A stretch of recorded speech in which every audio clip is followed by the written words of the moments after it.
ఓం శ్రీ గణేశాయ నమః. శ్రీ గణేశ పురాణం 92వ అధ్యాయము. అనంతరం బ్రహ్మ ఇలా అన్నాడు: ఓ వ్యాసమునీంద్ర, ఈ విధంగా సృష్టించబడిన చరాచర జగత్తులోని వారందరూ దేవదేవుడైనట్టి గజాననునికి స్తోత్రం చేసి తిరిగి ఆ గణాధ్యక్షునితో ఇలా అన్నారు: ఓ దేవా, మేమిప్పుడు ధన్యులమైనాము. మీ సందర్శన భాగ్యం చేత మా నేత్రములు పావనమైనాయి. ఇట్టి వినయాన్వితములైన వారి వాక్కులను విని సంతసించిన గజాననుడిలా అన్నారు: ఓ జీవులారా, నా ఈ రూపాన్ని బ్రహ్మరుద్రాదులు సహితం దర్శించజాలరు. నిర్గుణ స్వరూపుడనైన నేను మీ అందుగల వాత్సల్యం చేతనే నా ఈ సగుణమూర్తిని దర్శింపచేశాను. మీ ఈ స్థుతికి సంతసించి వరములీయవచ్చాను. మీరు మీ ఇచ్ఛానుసారం వరాలను కోరుకోండి. అప్పుడు ఓ వ్యాసమునీంద్ర, వారంతా తమకు కావలసిన వరాలను కోరుకున్నారు. అసంఖ్యాకములైన ఆ వరాలను వర్ణించటం నా తరము కాదు. ఆ వరాలన్నీ అనుగ్రహించి గజాననుడిలా అన్నాడు: నాకు అత్యంత ప్రీతిపాత్రమైన ఈ స్తోత్రాన్ని త్రిసంధ్యలలోనూ పఠించినవాడు పుత్రవంతుడు, ఆయుర ఆరోగ్య ఐశ్వర్యవంతుడు కాగలడు. కీర్తి జయము రెండూ సంప్రాప్తమవుతాయి. వాంఛితార్థములన్నీ పొంది అంత్యమున మోక్షాన్ని కూడా పొందగలడు. త్రిసంధ్యలలోనూ ఈ స్తోత్రాన్ని ముమ్మారు భక్తితో పఠిస్తే సర్వకార్యాలు సిద్ధిస్తాయి. 8 రోజుల పాటు రోజు 8 సార్లు పఠించి చతుర్థి తిథి యందు కూడా 8 సార్లు పఠిస్తే అష్టసిద్ధులు కలుగుతాయి. రోజు 10 సార్లు చొప్పున ఈ స్తోత్రాన్ని మాసము దినాలు పఠిస్తే రాజు యొక్క బంధనముల నుండి విముక్తుడవుతాడు. 21 సార్లు జపించితే విద్యాకాముడికి విద్య, ధనం కోరినట్టి వానికి ధనము, పుత్రులను కోరిన వానికి పుత్రులు, ఇలా ఎవరేమి కోరితే వారికి అది లభిస్తుంది అంటూ గజాననుడు అంతర్ధానం చెందాడు. అప్పుడా సమస్త పరివారము ఎవరికి వారు తమకు వేరువేరుగా ప్రత్యేకమైన గణేశుని వివిధ మూర్తులను స్థాపించి పూజించారు. దేవతలు తమ మూర్తిని సుముఖుడని, మునులు తాము స్థాపించిన మూర్తికి ఏకదంతుడు అని కీర్తించారు. గంధర్వులు, కిన్నరులు కిపిలుడన్న నామంతో అర్చించారు. గుహ్యకులు, చారణులు, సిద్ధులు మహాప్రసాదాన్ని నిర్మించి అందులోని మూర్తికి గజకర్ణుడని నామముంచి పూజించారు. ఆ పూజా ప్రభావం చేత వారంతా దివ్య విమానాలను అధిరోహించి స్వర్గారోహణం చేశారు. ఆ తరువాత మానవులంతా లంబోదరుడన్న నామధేయంతో మూర్తిని స్థాపించి పూజించారు. పక్షులన్నీ తమ గణేశమూర్తిని వికటుడన్న పేరుతో పూజించి వనాలలోకి ఎగిరిపోయాయి. పర్వతాలు, వృక్షాలు తాము స్థాపించిన మూర్తికి విఘ్ననాశనుడన్న పేరుతో పూజించాయి. ఆ ప్రభావం చేత పర్వతాలు, వనాలు వృద్ధి చెందాయి. పక్షిగణాలు ఒక మూర్తిని స్థాపించి గణాధిపుడన్న నామముంచాయి.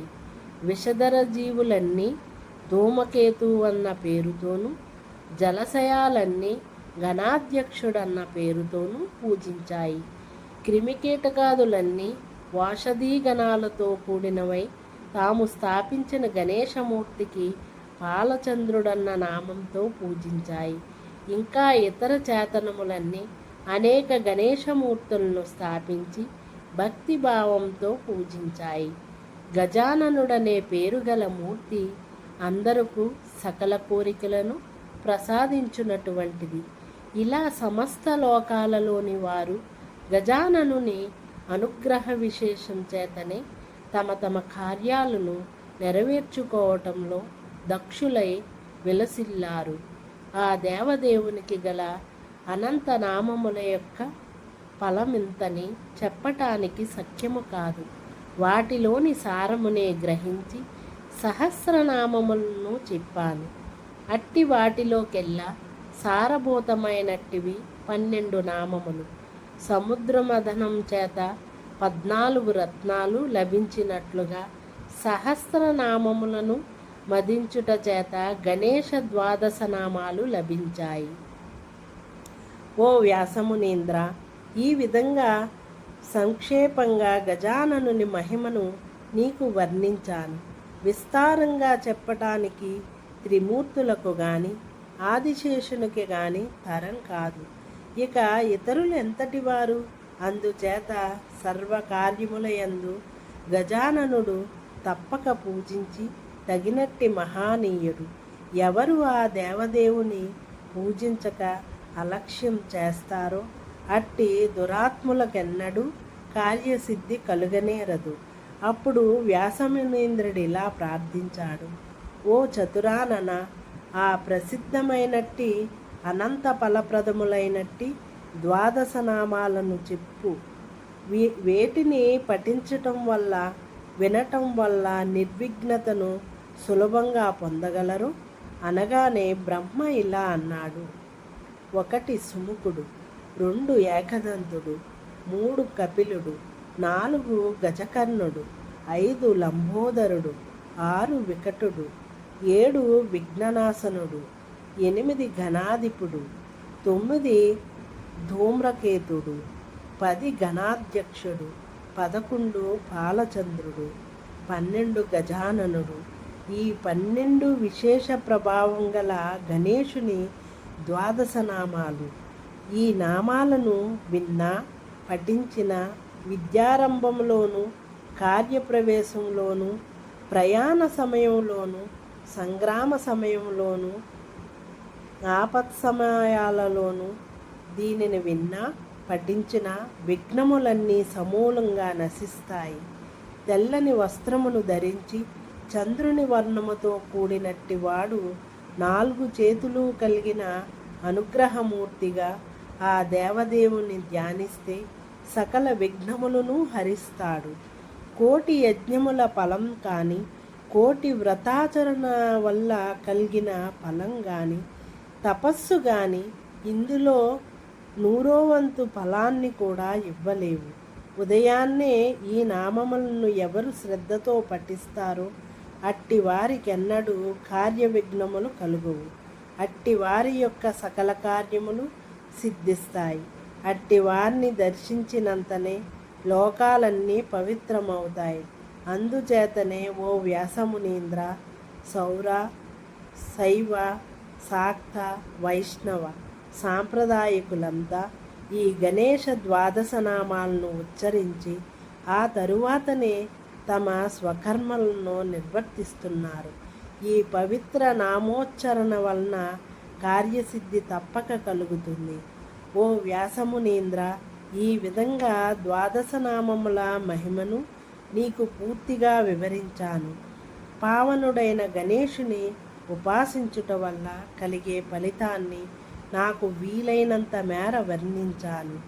ఈ గణేశోపాసన యొక్క అంత్యము గురించి సాక్షాత్ శ్రీ మహావిష్ణువు కూడా ఎరుగజాలడు అంటూ ముగించాడు. అప్పుడు భృగు మహర్షి సోమకాంత మహారాజుతో ఇలా అన్నాడు: ఓ సోమకాంత మహారాజా, ఈ విధంగా గజానను యొక్క అద్భుతమైన అనంత మహిమలనన్నిటినీ నీకు సోదాహరణపూర్వకంగా వివరించాను. దీన్ని గతంలో చతురాష్యుడైన బ్రహ్మ వ్యాసమను మునీంద్రునికి ఉపదేశించాడు. అలా ఈ గణేశ పురాణాన్ని శ్రద్ధతో ఆలకించినట్టి సోమకాంత మహారాజు యొక్క పూర్వజన్మ తాలూకు దుష్కర్మ యావత్తు నశించి అతడికి శరీర స్వస్థతను చేకూర్చింది. అప్పుడు సూత మహర్షి సైనకాది మహర్షులతో ఇలా అన్నాడు: ఓ మహర్షులారా, గణేశుని ఉపాసనాఖండమును యావత్తు నానావిధ ఆఖ్యానాలతో వర్ణించి చెప్పాను. నా గురుదేవుడైన వేదవ్యాసునికి బ్రహ్మ ఏ విధంగా ఉపదేశించాడో అలాగే యావత్ వృత్తాంతాన్ని మీకు వివరించాను. ఈ గణేశ పురాణాన్ని ఎవరైతే శ్రద్ధగా పఠిస్తారో వింటారో అట్టివారు తమ సర్వ సంకటముల నుండి ఆపదల నుండి విముక్తులై ఇహలోకంలో పుత్ర పౌత్రాభివృద్ధిని వంశవృద్ధిని ఆయురారోగ్యైశ్వర్యాలను బడసి జ్ఞానవంతులై పునరావృత్తిరహితమైనట్టి మోక్షాన్ని పొందుతారు. ఈ కథను పరమ ఆదరంతో విన్నట్టి సోమకాంత మహారాజ్ ఎట్టి శుభములు పొందాడో అట్టి శుభ ఫలితాలను గణేశుని పరమానుగ్రహాన్ని పొందగలరు. స్వస్తి శుభం. ఇది శ్రీ గణేశ పురాణం ఉపాసనాఖండములోని బ్రహ్మవ్యాస సోమకాంత వాదరూపమైన గజానన మహిమ నిరూపణం అనే 92వ అధ్యాయం సంపూర్ణం. ఓం శ్రీ గణేశాయ నమః.